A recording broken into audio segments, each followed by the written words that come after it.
ప్రపంచంలో నేరాల రూపు విధానం చాలా వేగంగా మారుతుంది.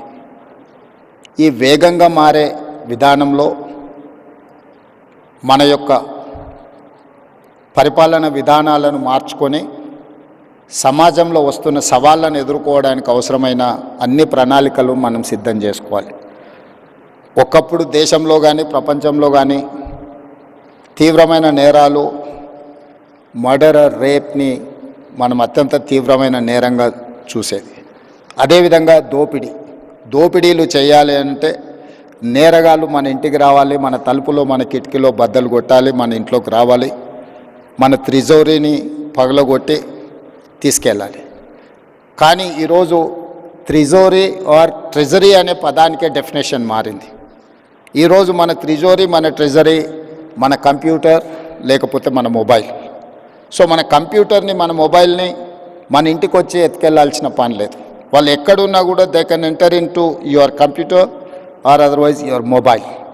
మీ త్రిజోరీలో, మీ ట్రెజరీలో ఉన్న ఎలాంటి ఖజానానైనా దొంగతనం చేయడానికి నవడేస్ సైబర్ క్రైమ్ అనేది ఈ నేరాల రూపు మారింది. ఈ నేరగాళ్లను పట్టుకోవడానికి అవసరమైన విధి విధానాలను రూపొందించుకోవాల్సిన అవసరం ఉన్నది. ఈ విధి విధానాల రూపకల్పనలో సైబర్ సిటీ 25 సంవత్సరాల క్రితమే మనం హైదరాబాద్లో ఏర్పాటు చేసుకున్నాం. ఈరోజు సైబర్ నేరాలను నియంత్రించడానికి కూడా ఈ దేశానికి ఆదర్శంగా మొదటి స్థానంలో తెలంగాణ రాష్ట్రం ఉన్నది. మా పోలీసు అధికారులు ప్రత్యేకమైన నిరంతర కృషి చేయడంతో ఈరోజు దేశంలోనే సైబర్ క్రైమ్ను నిరోధించడంలో తెలంగాణ రాష్ట్ర పోలీసు విభాగం ముందు భాగాన నిలబడ్డది. ఇది మేము చెప్పడం కాదు, కేంద్ర ప్రభుత్వమే గుర్తించి మా అధికారులను అభినందించింది. కానీ ఇది సరిపోదు. ఈరోజు జరుగుతున్న నేరాలు ప్రతిరోజు, ప్రతి గంట, ప్రతి నిమిషం కాదు, ప్రతి సెకండ్ సైబర్ నేరాలు జరగడానికి అవకాశం ఉంది. వీటిని నియంత్రించాల్సిన బాధ్యత మనందరి మీద ఉన్నది. గతంలో పోలీస్ వ్యవస్థ చేజింగ్ సెల్ లాగా ఉండేది. ఒక నేరం జరిగిన తర్వాత నేరగాళ్లను పట్టుకోవడానికి అవసరమైన ప్రణాళికలు పోలీసులు సిద్ధం చేసుకునేది. కానీ ఈరోజు నేరం జరిగిన తర్వాత పట్టుకోవడం అనేది సైబర్ క్రైమ్లో అంత ఆశామాసిగా లేదు. ఎందుకంటే గతంలో ఫిజికల్ క్రైమ్ అనేది within the state, within the village or within the ఏరియాలో జరిగేది. సైబర్ క్రైమ్ అనేది sky is the limit for crime. ఏ దేశంలో అయినా ఎక్కడైనా ఉండి ఏ నేరమైనా చేయొచ్చు. ఆ నేరం ఎక్కడి నుంచి జరిగింది కనుక్కోవడం ఒక ఇబ్బంది అయితే, నేరం చేసిన వాళ్ళని గుర్తించడం రెండవ ఇబ్బంది అయితే, నేరం చేసిన వాళ్ళని పట్టుకొని శిక్షించడం మూడవ ఇబ్బంది.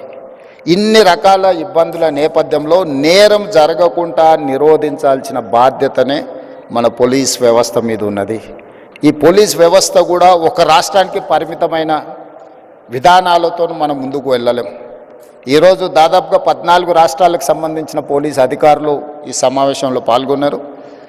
దేశం మొత్తం ఒక యూనిట్గా ఈ సైబర్ క్రైమ్లో పనిచేయాల్సిన అవసరం ఉన్నది. కోఆర్డినేషన్ కూడా చాలా అవసరం ఉన్నది. ఈరోజు సోషల్ మీడియాలో వస్తున్న డీప్ ఫేక్ న్యూస్ సమాజంలో చాలా వైషమ్యాలను రెచ్చగొట్టడానికి ఉపయోగిస్తున్నారు.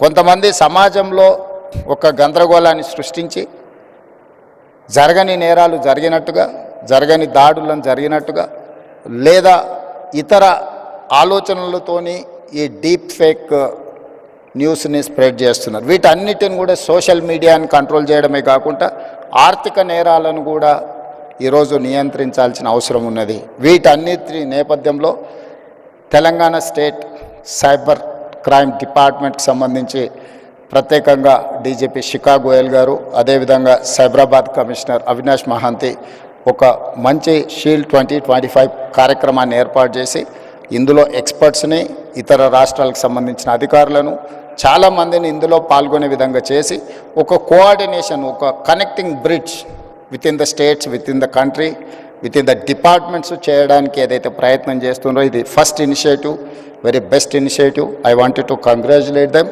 అండ్ మీరందరూ కూడా సహకరించండి. తెలంగాణ రాష్ట్రం భవిష్యత్తులో కూడా దేశానికే రోల్ మోడల్గా నిలబడుతుంది. తప్పకుండా సైబర్ నేరాలను నియంత్రించడంలో ఈ దేశానికే తెలంగాణ రాష్ట్రం ఆదర్శంగా ఉంటుంది అని తెలియజేస్తూ మీ అందరి దగ్గర సెలవు తీసుకుంటున్నాను. ధన్యవాదాలు.